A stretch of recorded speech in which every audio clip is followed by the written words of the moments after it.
Hello, everyone. So we are back with the AVI conversations. This time we have more guests. We welcome our participants not only on Zoom here. We made the record of the registrations, by the way. But we are also live on Twitter, we are live on YouTube, we are live on Facebook, and we are live on LinkedIn. For your information, for the previous conversation, we had about an average of 100 people following us live. So it seems that is going to be very similar for this conversation. Hello, Tapio. Hello. And hello, Mohamed. Hello. Where are you? EAVI is by definition global, and again we have two different continents, north and south. Where are you, Mohamed? I'm in Africa, and I'm in Egypt, Middle East. And Tapio is the north, very north. I am in Helsinki, and we got the first snow today. You got it already? Gosh, you are always getting things before us.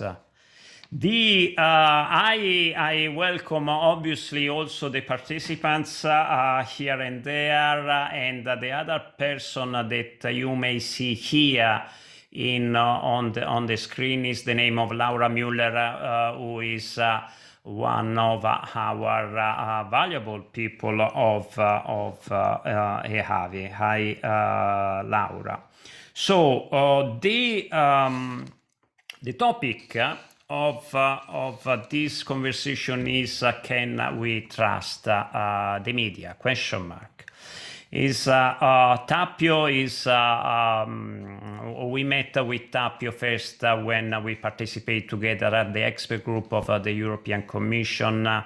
You have a very long and prestigious experience. You are a professor emeritus and chair of the professional education of the University of Tampere in Finland. You are UNESCO co-chair on global e-learning. You are also rector of the University of Peace in Costa Rica. You travel around and you have provide your wisdom here and there. Dr. El Guindi is you are a cybersecurity consultant to the United Nations Office on Drugs and Crime. And you are also delivering training to justice, law enforcement, and intelligence departments. You work as a cybercrime expert at the Faculty of Law at the British University in Egypt. So welcome. I must add that both of you are also members of the advisory committee of EAVI. So it is quite often that we exchange ideas about the different issues. But now it is a bigger audience. So can you trust the media? The short answer is no. The debate is over. The Tapio, which is the longer, more articulate and less simplistic answer? It is a complicated issue. This is what the researchers say about trust in the media or anything. As a matter of fact, if I may elaborate, trust is a very psychologically, politically, emotionally, and religiously difficult issue, because what do you trust in this world? Can you trust anything? Because everything is changing so fast. There are pandemia, there is climate change, there's hybrid operations. And this is an issue that, in general, what can you and how can you trust? And there are big differences. And media is only one institution that is under suspicion. But surprisingly, people seem to trust now media more than they did before pandemic. It is encouraging. But there are some other aspects I can elaborate when we go further, why I'm happy that even though I come from the north, from Scandinavia, and we think we are more free than others, I'm very happy that Mohammed is coming from another part of the world just to make it more realistic to look at the trust. Mohammed, Yes. so what's the situation in the Middle East? You are an expert of that. In the Middle East, it's really complicated. Also, it's not easy to say that people is trusting the media. And when we are talking about the media, we need to differentiate between the traditional media and also the social media and the alternative media that are different. So when we are talking about traditional media, for example, I can say that in the Middle East, for example, we have most of the population are youth. So we are talking about people in small ages, little ages. So we are talking about youth, people who are browsing the internet. They are active on cyberspace, and in this term, they don't watch TV too much. So even they don't trust what's said on the TV. But it's different when we are talking about the internet. Yes, they are browsing the internet. They got most of the information from the social media.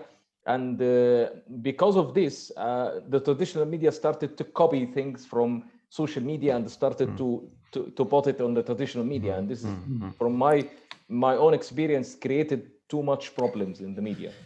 Maybe as you have mentioned it, is the time already to put out our poll, because we were asking this question on which was the main source of information from people, whether is as you say, the traditional media, what we used to call a mass media, but now is and evidently the news and the information that was conveyed through mass media for the general public is not the same.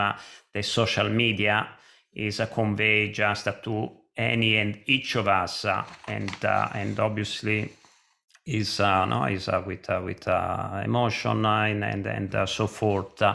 Let's see whether our people out there is where they get their information from.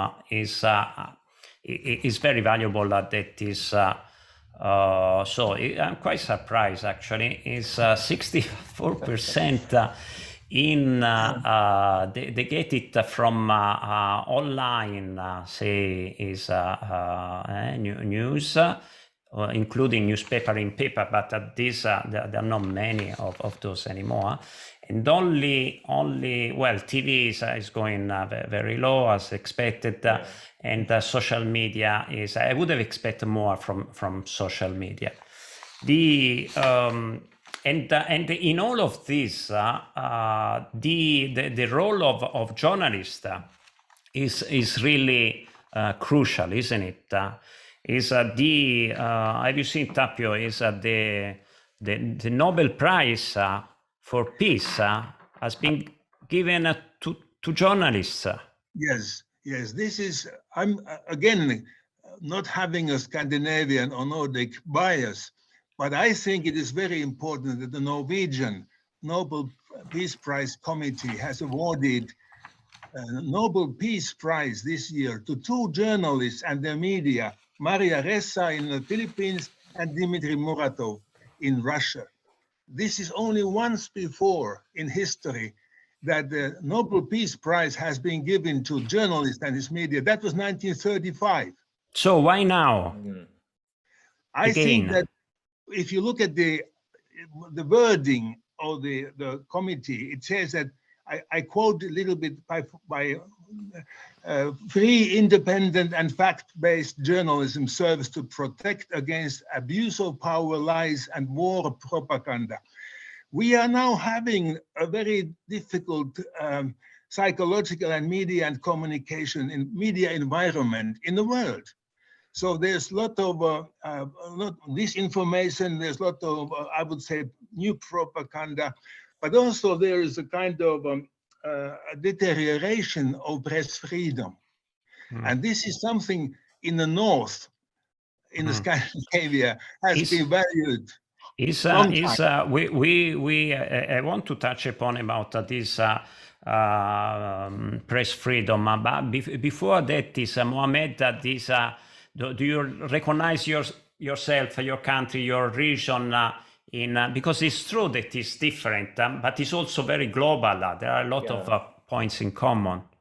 Yeah. So do you mean that why journalists now and do you recognize that there are I mean the actors, the players, they are always let's say media, but obviously it's different if it's public or private, which are the interests that are behind. There is an information warfare. You are an expert on cybercrime. And this is something this is something I can't talk about getting from Professor Tapio when we talk about the psychological effect of the new media. Now we are talking about social media, for example. So it's difficult now to analyze, to understand the bias in the new media, because when you are talking about traditional media like TV and mass media and also the radio, one can learn how to differentiate the bias and can understand that this is a biased channel, for example. But when you are dealing with a very complicated AI algorithms and social media, and you are a target for a special psychological warfare that's crafted using algorithm, it's not easy to understand where is the bias. Is this biased? This is information is true or not true? And I think this is one of the most challenging things during the pandemic. So we saw a lot of things in the social media and also on online. People believe that things true, and it's not true, by the way, but that's because they are under the pressure of the what I can call the infodemic, because we are living in an explosion of information that can be easily manipulated using algorithms and platforms. Yes. We are coming back to the very old question about teaching, or let us say media education or media literacy, because that was different in the early 2000s when we started the whole thing. But now, after 2016, what happened in the United States, when suddenly a foreign, let us put it this way, operations disturbed the so-called balance of information environment, and people, and suddenly you had to face the situation that maybe somebody infiltrates, somebody manipulates you, and why so? Why did people? If I put it this way, the Reuters reported this year about digital news says 2021 that the country where people most trust media and news is Finland. So Finland has 64% trust. The lowest is United States, 29%. How can it be? And the question has been, in America particularly, is it that we are not preparing our people properly for the whole media, and particularly for the new media? We are more looking for technicalities or technical skills, not the real social, political, cultural issues. Can we put this when there is a correlation obviously in between the press freedom ranking in which you mentioned that Scandinavian countries are ranking very high. Why is it that Finland and Norway and Sweden, they're always to the top of yes. I mean, are you more intelligent, more clever? What is it? Well, of course, this is true. Thank you. It was a scientific statement. But let me put it this way, that there are historical reasons. You may not know that the first Journalism Freedom Act was passed in Sweden in 1776. Finland was part of Sweden at that time. It was 10 years before the Constitution of the United States. So press freedom, for reasons that I can't explain, but we have another occasion for explaining, but it has been a very long tradition. And there has been very strong emphasis on the freedom of the press in this part of the world. It doesn't mean that the press is better. It doesn't measure the quality, but access to the documents, no censorship of any kind, free is existed for long, and education has been high. So I think these two aspects, education and then high level of freedom, but you have to notice that also the 5th in the ranking is Costa Rica. Where So you were is a teaching. Yes, That's why. Is wherever you went, you brought is more freedom of expression. Why is it the states so low, you think? Well, I mean, we consider a Western country civilization you wouldn't expect that it ranks so low. Yes, this is this. I don't know how to put it. Why are they so low? But if you take the United States, what has happened there during 20 years or longer? There has been a media war between, say, CNN and Fox, attacking each other. Who can trust this media or information environment where the media is fighting against each other? I'm just asking. It wouldn't happen in this part of the world that badly. So how would other countries, if you take about Europe, again, Europe has had some censorship. And even today, 5 countries in the European Union are being criticized for deteriorating press freedom. So it has been here in some parts of some countries practice that didn't exist in the north. I don't know how Egypt is ranking in the press freedom.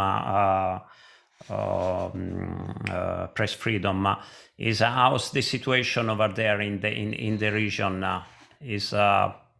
and the trust in the media and also the ranking related to the freedom of information in the Middle East is is low, is not like the European countries, for example, and that came for different reasons.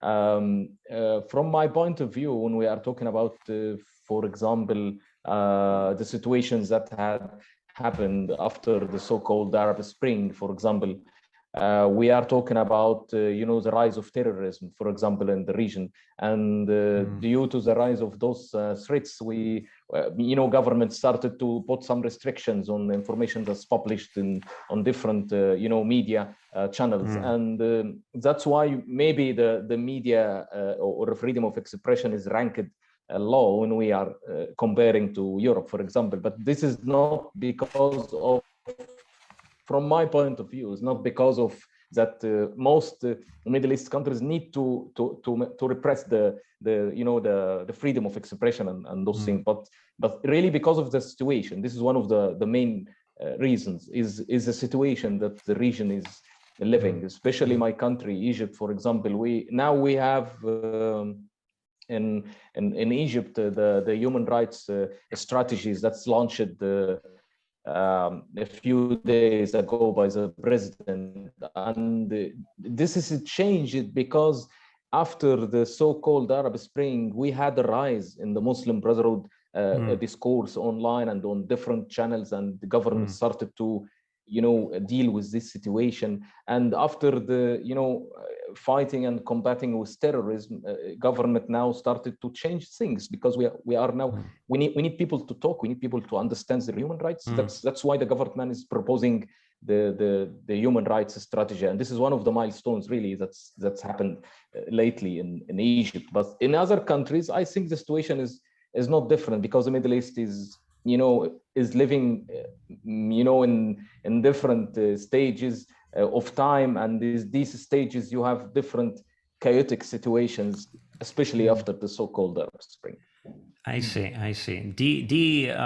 Thank you, Mohamed. Is here on Zoom we have also, it must be somebody from Finland, because Reggio is saying that on the basis of the latest one of the latest research on trust to media in Finland, 2/3 of the Finnish people say that trust is more meaningful in their media use grading 1 to 10, newspaper got the grade 7, and YouTube 4 and Facebook 3. So it's somehow, if we take the perspective of the people, no, is people are people in wherever they live, and they seem a bit the victim for a reason or the other, and the media are depicting this world in a bad way. We are somehow, as you were mentioning, attracted by not ordinary piece of news. But the reality is that, or at least a statistic is showing that we have never been richer, we have never been safer, we have never been healthier, and that people are pretty decent, isn't it? So they this think of the trust is no, people have the right to know, Tapio, no? We were discussing about the right to information.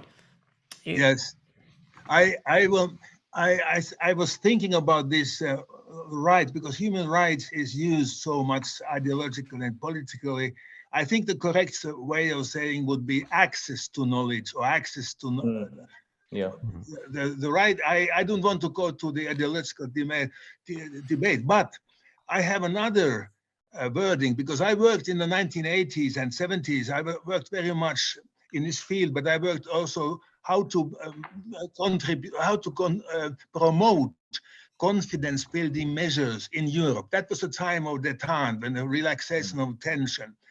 Confidence building measures. So confidence is part of the trust, and it includes not only media, but it includes everything. But where are we now?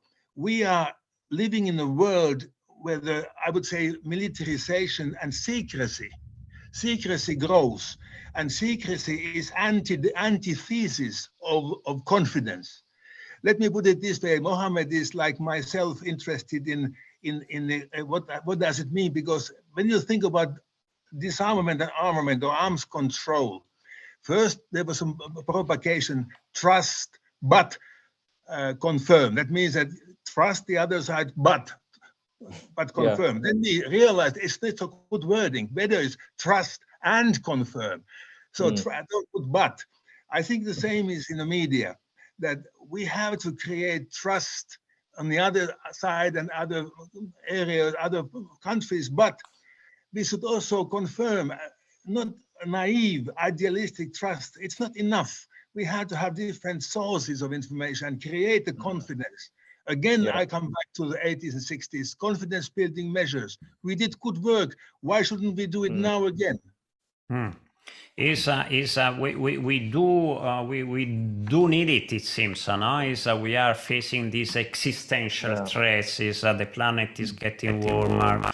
And global economy and global health also is a bit. I can say something from the words of what Tapio said about the access to knowledge and the right to access to knowledge.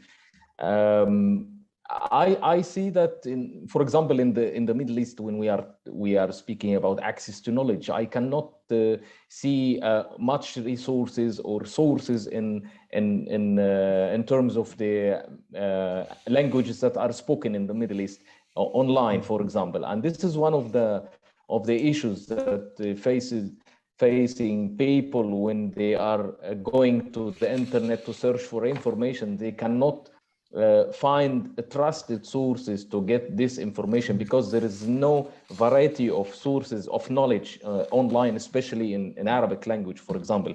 So I think that we need to promote different sources for knowledge when we are talking about people speaking different language, because language is important when we are talking about knowledge and the trust and the freedom to information and all those things. Language is important. Also, history is important.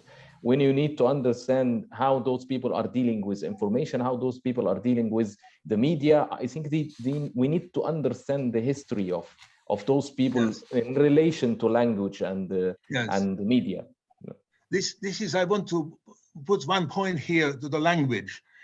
I think that we have a little bit not a little bit, a big bias in the world media and communication, because the English language is so dominant, and the English-speak American Anglo-Saxon media are so dominant that we take for granted the agenda and the wording and the ideas that have been promoted. Take the new media, like you said, the Arabic Spring.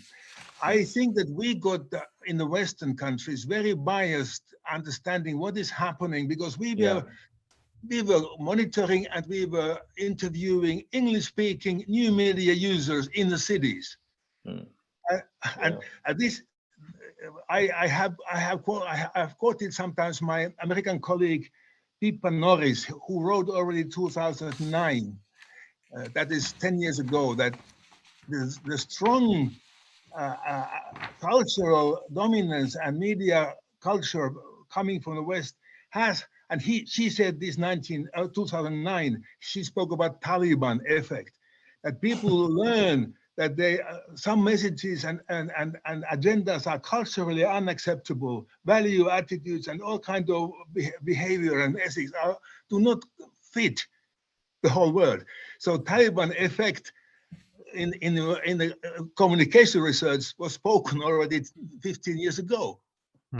And this goes, I mean, it's because unfortunately the media landscape is dominated by English, at least transnationally, is by English language, which is, I mean, is in a way is also a way to influence that audience or a foreigner audience, as well as informing it. But indeed, you will need this local culture to put things in context in a much more meaningful way.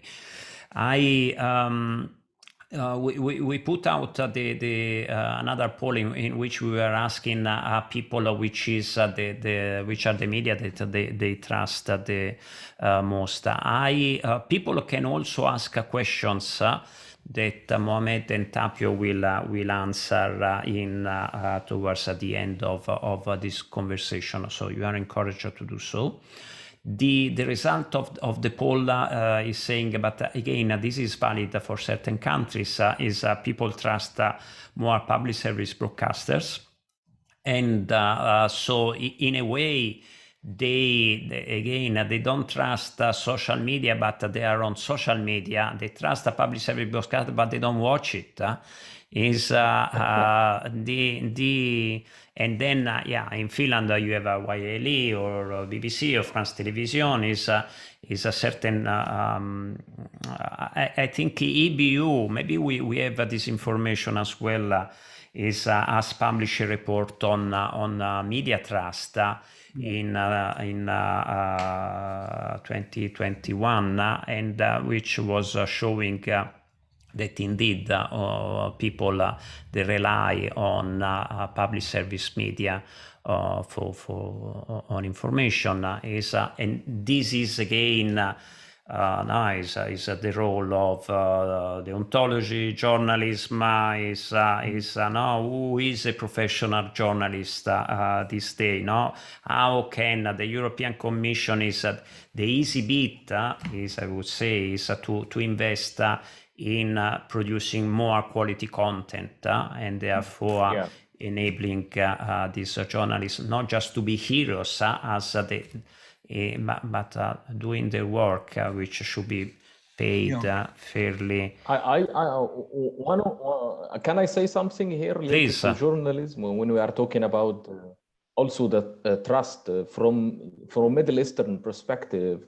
I can see that at least in the current situation, I cannot say that we have a very professional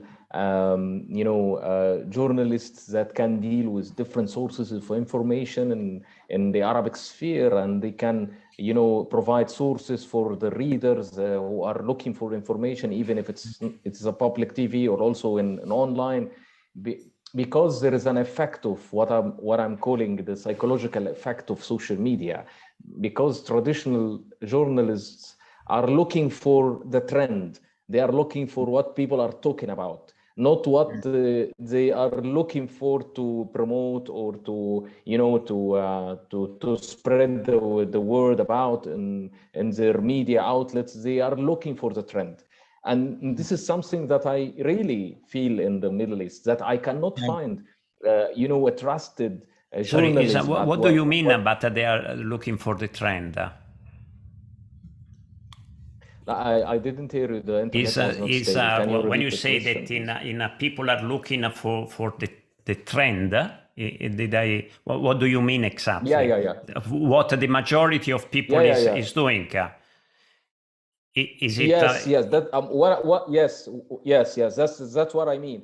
For example, let's take an example from Egypt. For example, when you know, something published on social media, and this topic or the you know, case, for example, made some public discourse, a journalist started to get this, and you know, trying to use it in the traditional media to get some attention. And that is the case because they are not looking for the truth. They are looking for making you know, some kind of attention, because getting attention of the people, because I think we are living in a moment around the world, not only in the Middle East, that we are living in the economy of attention, how to grab the attention of the audience. Yes.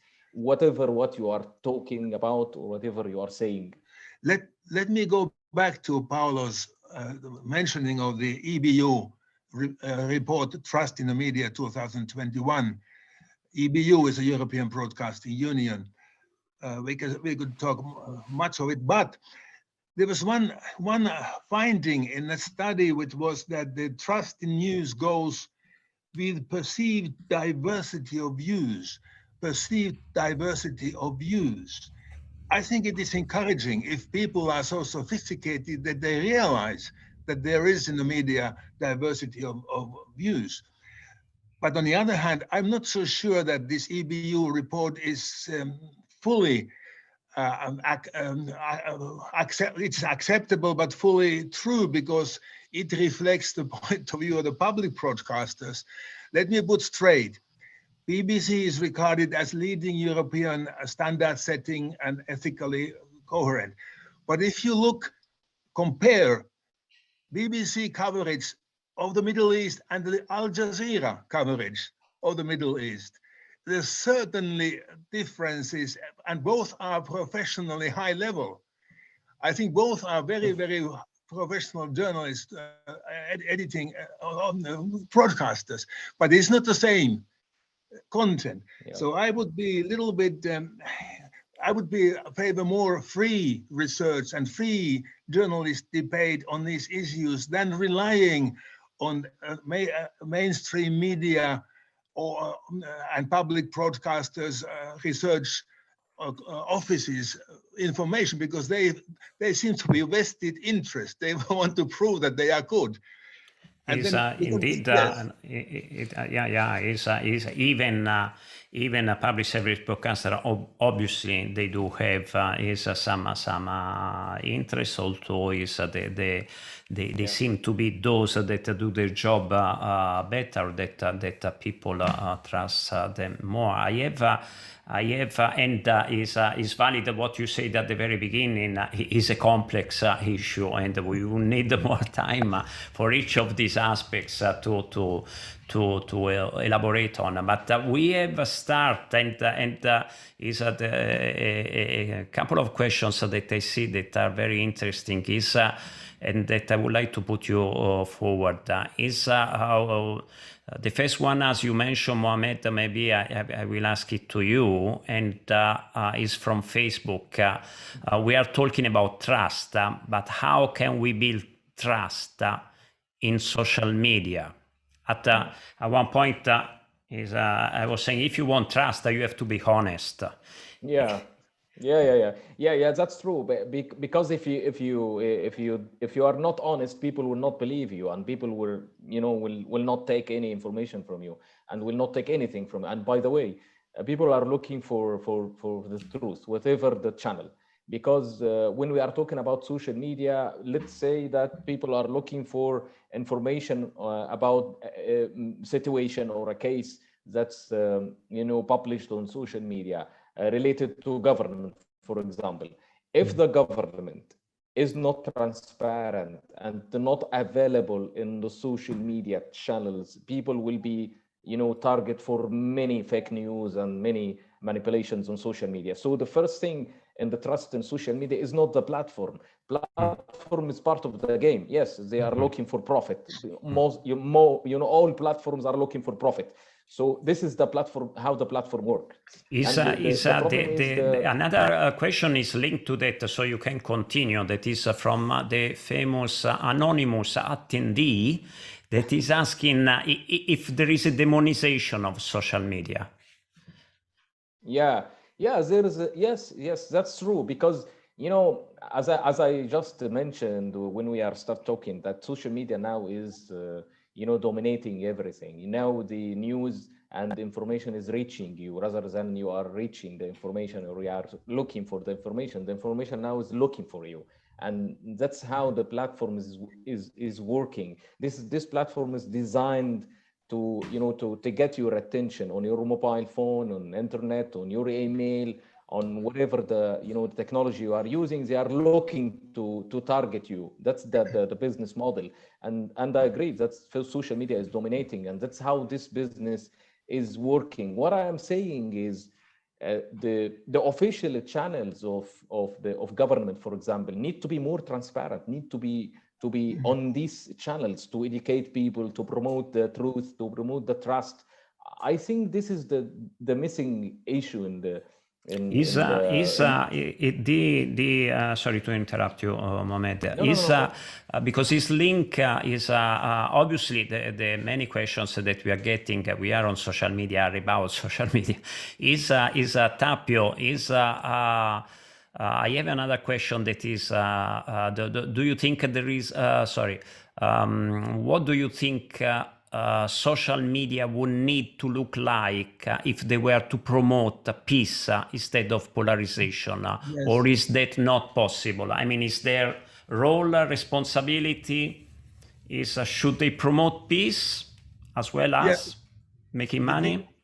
Yeah, but this is the... First of all, I'm not so sure that we should put one social goal that journalists must serve, be it climate change or be it pandemic. They do serve, but the way they serve is that they are free and critical, and furthermore, there are professional journalists. Now in the social media, who is anybody journalist? Citizens. I think it's a very dangerous way that anybody who can use a camera comes and says, I have filmed, I have seen, I'm a detective, I have seen military vehicles there, but they don't have the professional training, interpretation. On the other hand, they may break the censorship and control that governments or other forces want to maintain. But I want that we must develop journalism as a professional field. Here are differences. I could elaborate one example here. We think here in the paradise of the North. I'm not saying it's a paradise. Lucky you. Yes, but in the North, journalism is a free profession. You don't need to have a license. You don't need to have a governmental or any license to practice, but you have to when you join a medium or you follow certain ethical principles, and it's controlled by voluntary things. But in another country like Costa Rica, they have they require that journalists must have a university degree. I remember President Oscar Arias, who received Nobel Peace Prize at that time when I was there. He said that isn't it good that journalists have some basic education? That it's a dangerous way if you start licensing. The dictatorship comes. The people are not are driving countries without a license. They haven't got any training neither to manage a country. You can imagine the noise for putting out information. And as you say, either you got a training or you have values and deontology that to cope with, meaning insert in an environment that value those values. But can I say something here also related to the license? From my point of view, I see that license is not the solution to everything, because even journalists, have licenses, but they don't, they are biased. They don't say the truth, and they have license, work for someone. So license is not it's not fixing the issue. So, that's it. So so it's dangerous. Yeah, it's dangerous to say that license is the solution, and also it's dangerous that everyone has a camera or something or access to social media is a journalist. Yes, both sides are dangerous, and I think so. Mohamed, is the problem is clear, but what's the solution? Yeah, this is what I was trying to say. Yes, this is dangerous, but what can we do? From my point of view, is that we need to change the way we educate people to deal with media, because media is changed now. So we need to educate people about history of media. We need to educate people about the culture and the media. We need to educate people how to use the new media tools, because I cannot say that all the platforms that we are dealing with, such as social media and also things that are new media. From my point of view, it's still media, but it's different way of delivering the message, a different way of communication. So we need to educate people from the early ages how to deal correctly with those kind of platforms. Thank you for reminding. So this indeed is one of the message to invest in people and in their skills, so that they will be able to use the media better or better. Also to navigate to find a reliable information. You don't necessarily have to be active, but even educating yourself to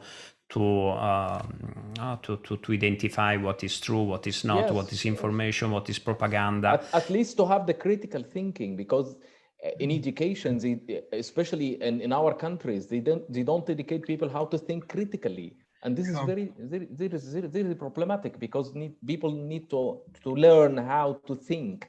This is most important thing. Yeah, this is a cultural issue. What is critical?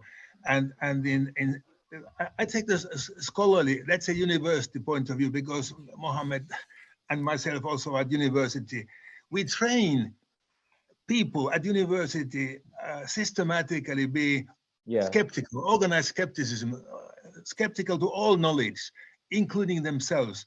But if you want to be critical to the existing knowledge, first of all, of course, you have to know much, but you have to have a perspective. What do you are critical for? If you are socially critical, you must have if not an alternative, at least you have some perspective. If you take about peace process, peace is a process. You can criticize governments, you can criticize organizations, but what do you have in mind? So criticism implies a goal. Is underline the value of intentions. I think is a very good point that you make. Why are you doing certain things, to which end? These parties certainly contribute to the solution. Critical thinking and media literacy somehow which is not sufficient, because people need to possess also the skill to deal with their emotions and analysis. As you were mentioning, the attention economy plays such a vital role in this media landscape. Somebody is asking also on whether there is any future about traditional media, or are they likely to disappear? This is interesting, because somebody who asked about I have a new research from Finland yesterday published about it seems that surprisingly young people are trusting more the traditional print media than so that I don't know how to interpret these findings and how real they are. But the question is that when you ask also the research that we have been talking about, and here in this podcast we have mentioned, do you trust social media or do you trust internet? It's a wrong question in a way, because internet is not the medium, it's a platform. So if I ask myself as a media news user, I might find the news from the internet or from other source, but it is borrowed, or original source is a brand, is a news agency or a medium. So we come back to the credited newspapers or broadcasters who have the brand or being trusted. Is a follow-up from LinkedIn about what you were saying before is then what are the quality skills that differentiate a real journalist from someone who is just improvising in the field?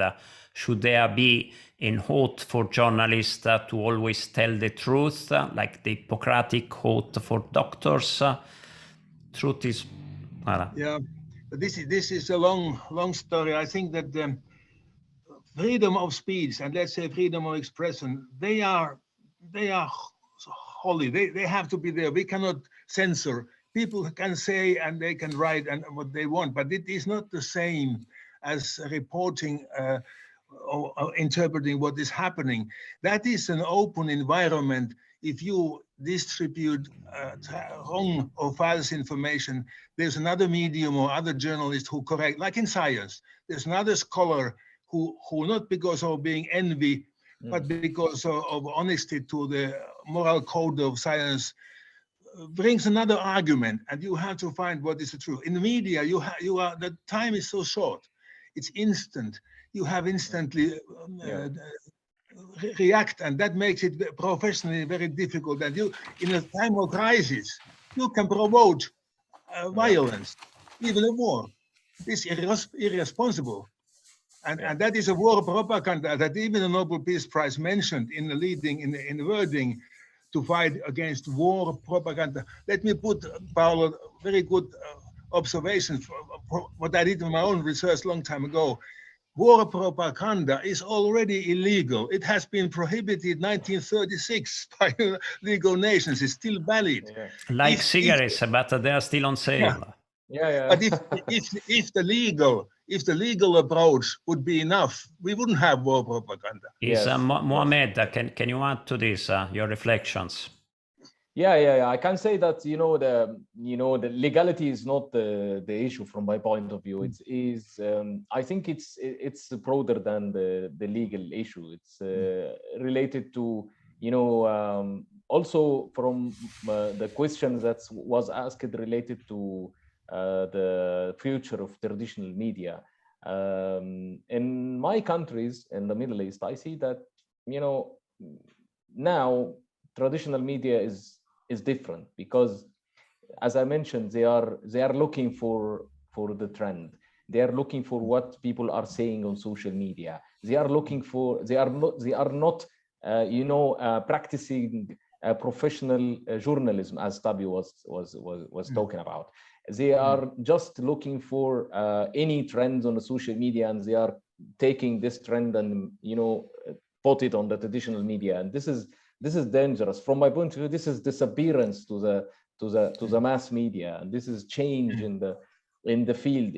So people, when they study media and faculty, and I teach media at the faculty of media in Egypt, and I see that we teach people things that's different. When when they are going to the field, they find things are different, because they are looking for working for someone and working for a media company that's looking for profit, and they need to get some attention on social media. They need to make trends. They need to get some profit from advertisements. They need a lot of things that's focused on the profit, and that's against what we are teaching them about ethics of journalism and freedom of expression and all those things that professionalists need to know and do when they are practicing journalism. This is now the scale is different now.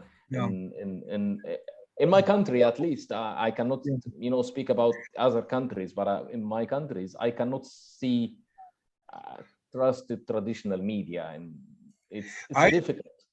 I have another aspect. If I broaden a little bit our perspective, if I look at the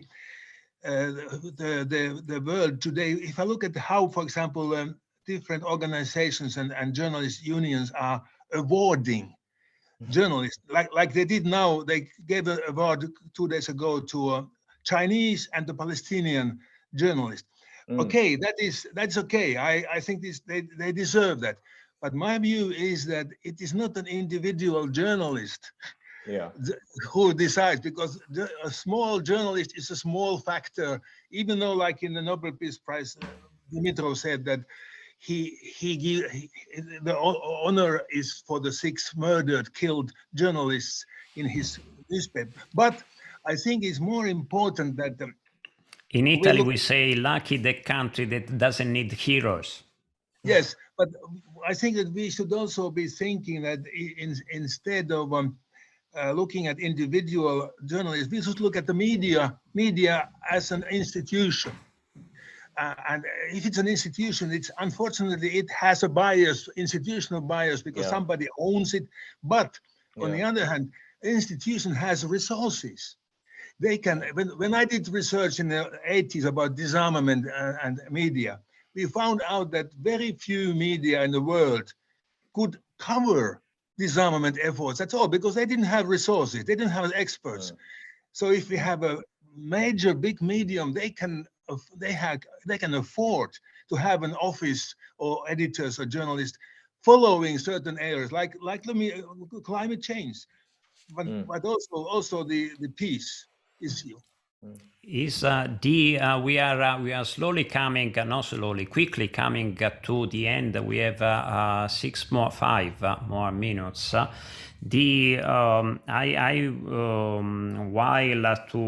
I thank the participants on our various social media where we are present. And I remind our audience that next Thursday we have a very interesting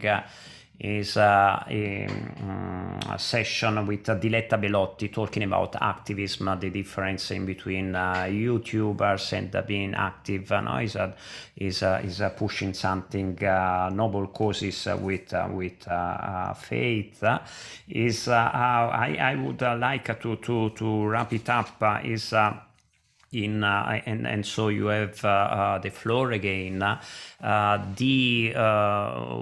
With a couple of conclusions that or message, if you want, is from Tapio. I would like that you could expand a bit on this spirit of human dimension that you seem to have more density over there in Scandinavia. I don't know whether will make things even more confusing, or if you have a suggestion, a topic and for Mohammed as well, if you would have a final message to our participants, what should it be? Maybe we start with Mohammed. Okay, so thank you very much, Paolo, and also thanks for Professor Tapio. And thanks for everyone who joined us in this session.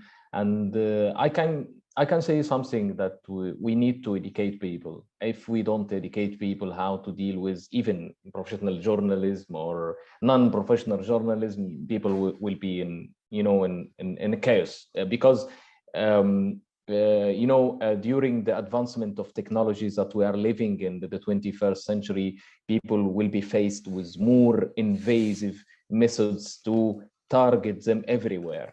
So the information and these platforms, especially the social media that we are talking about, is looking for you. And that's why we are using social media, by the way, because we are educating people. We are spreading the word about that. Yes, social media is not an easy place to find information, but at least we have additional channels and the platforms that we can spread the word over it. And this is one of the advantages of social media. That's why I said that officials and also governments need to be more transparent and need to use social media in order to spread the word and also educate people on social media. Also, different institutions need to use social media to educate people. And this is one of the things that I found when I started my TV program in Egypt. I'm mainly talking about science and the topic related to engineering and all those things. When I started to use social media, I found that people are looking for something to learn. And this is a good advantage for social media if you learn how to use social media for the advancement of the society. And this is what the final message. You need to use the platforms to educate people, to inform people in the right way. Thank you to you, Mohamed. It was a pleasure to have you and have this exchange. And this is the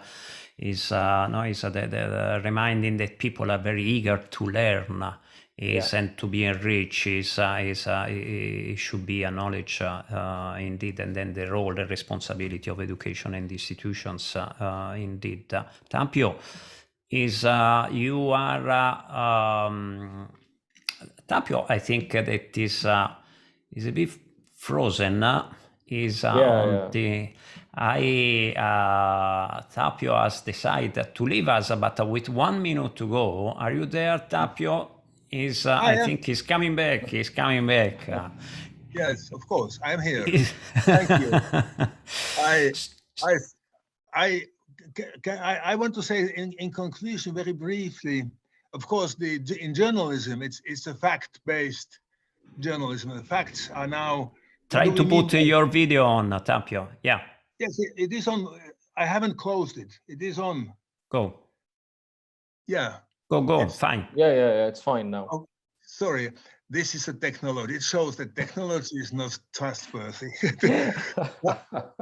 And you solved it in 10 seconds, so congratulations. Yes, I go back to the European roots of ancient Greek. Of course, Italy as well, interesting, but Greek, Aristotle, and the communication we use and develop the communication thinking from those philosophies that we communicate for three things. We have information, entertainment, education. How much media and journalism do any of these things, if any?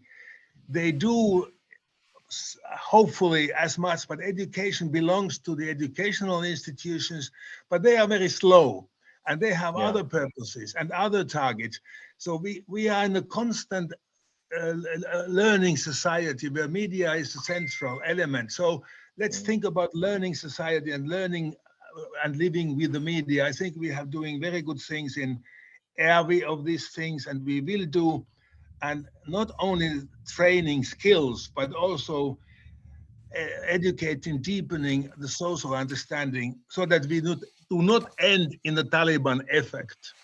Thank you, Tapio. It was a pleasure. Let me add that, because what is great about this conversation is that we make reflections on what has been said, and now I'm thinking the following: that the responsibility of, for instance, media or public service media or media in general, it wouldn't be nowadays just to either educate or to inform or to entertain. Maybe they should add one more thing to be done, that is to empower people. Thank you to everyone. Thank you very much. You can switch your video off. Yeah, it is done already, so that your handles and contacts are visible. Thank you to all the participants and the speakers and our Reavi people.